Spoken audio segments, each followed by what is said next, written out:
Hello, everybody. It's the Lit Optimist, and today I'm talking about the cameras could take you home. A man talks about his experimentation with scientific elements that resulted in him time traveling to the year 2060. He documents everything out meticulously, what he saw, what changed, his own personal stuff. It's boring as hell at the beginning and pretty standard creepypasta fare, but then it gets pretty compelling. I really enjoy what this guy did here. S. Lane is the author's name, and you can check his story out online for free. Give it a read. I'm like out of breath. What the fuck's going on? I think it's because I have like a fucking headache.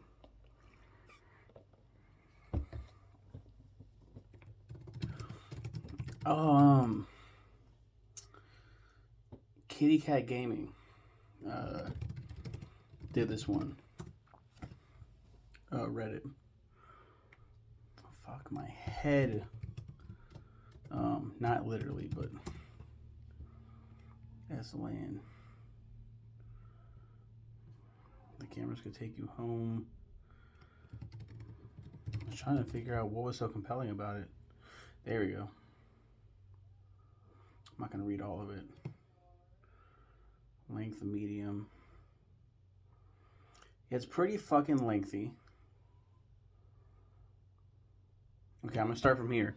Spoiler alert, I'm gonna read the ending part.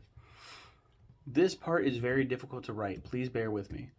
I saw our house. My parents were still alive, still married in their 90s. I looked in their windows. Our living room was adorned with pictures of me, all stages of life. Above our fireplace hung the biggest one, a picture of a much older looking me, with flowers in an urn sitting on the mantel underneath the picture.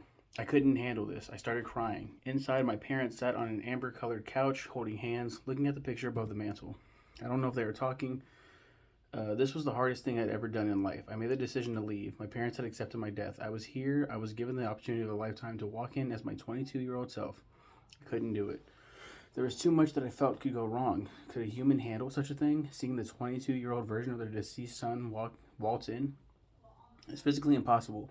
I had that opportunity, but for the sake of everything I've ever known, I didn't do it. I learned that I died from a rare form of Parkinson's disease, which I suspected I had at age 21, and I was right. I'd inherited it from my maternal grandfather, who also died of it, though he was in his 70s.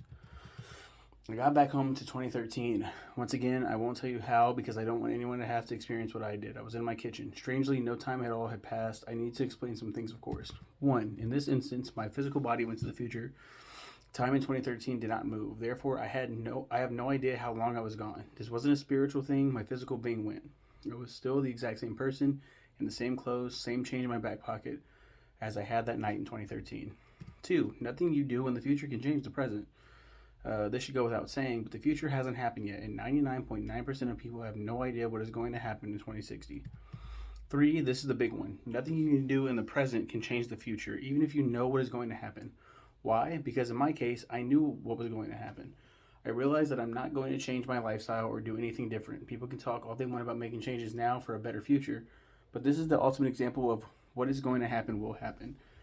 Literally, all we have is now, today. If I went to a doctor, got all the fancy treatment for Parkinson's, I would still die at age 61. There isn't a damn thing I can do about it. Above all, this is the worst thing anyone can ever dream of going through. You know why? I have to double think now. I have to try and pretend that life can be spontaneous. When I have a wife, I have to try and surprise her with a nice dinner, take my kids to the fair, all while knowing exactly how much time I have left. The spontaneity of life is gone, and for the rest of my life, all 39 years of it, there won't be a surprise, something I didn't expect ever again. I could kill myself, but I can't because I already know that that isn't how it happens. It's not that it won't work, it's just that I already know that I won't do it. I know how it happens. I never have to worry about getting robbed, getting in a fatal car accident, because that isn't how it happens. I miss those fears. You don't realize how much 100% safety sucks until you live it. At this point, it literally might be nice to wake up and worry about if I'll be in a car wreck today, just because it'd be something I wouldn't expect. But I expect everything now. It's clear to me now, more than anyone else on this planet can say, why time travel isn't a thing. People have been working on time travel for decades, but it's never come to fruition, or so we're told.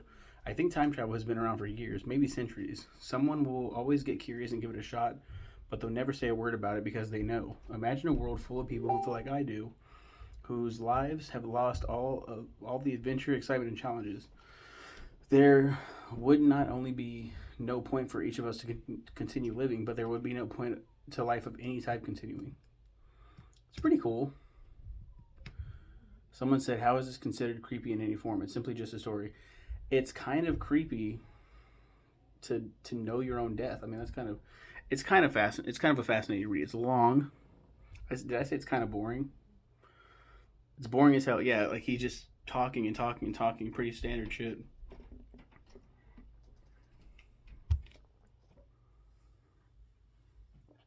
But all the shit that I've gone through, all the fucking piles of shit, literal shit that creepypastas can be, this is one of the better ones, honestly.